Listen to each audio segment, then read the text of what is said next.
J'ai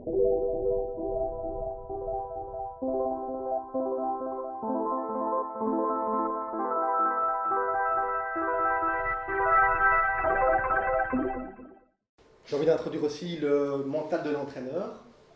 C'est quelque chose qui est quand même, je trouve, important. Donc moi, je considère l'entraîneur comme un athlète, tout comme les travailleurs d'ailleurs. Euh, c'est quelque chose de très important. On sait que dans le football, les entraîneurs sont mis sous pression. Mais même de manière générale, on va dire que pour être performant en tant qu'entraîneur, il faut quand même des compétences à la fois technico-tactiques, mais aussi des compétences relationnelles, des compétences de communication.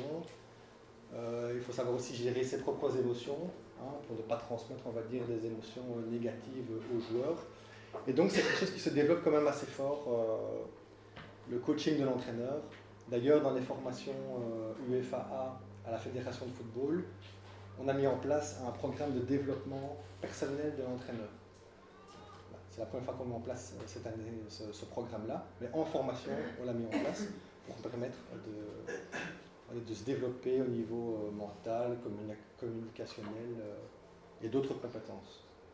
Un exemple d'Arsène Wenger qui a parlé souvent de ça, qui se considère lui-même comme un athlète, qui se prépare physiquement et mentalement.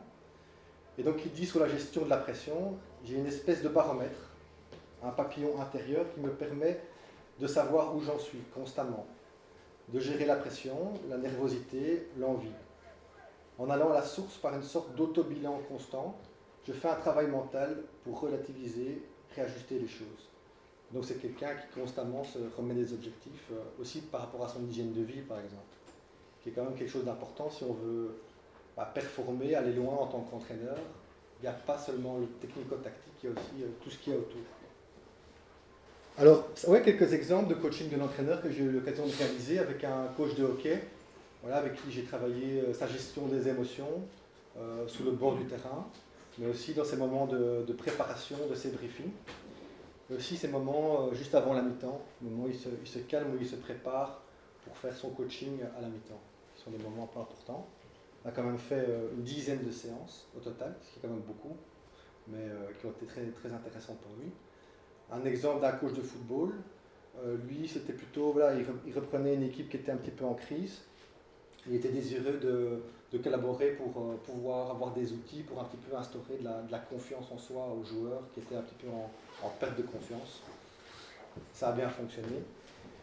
Et donc c'est vrai qu'il y a aussi des programmes de développement personnel voilà, que je mets en place avec des fixations d'objectifs, notamment dans les formations.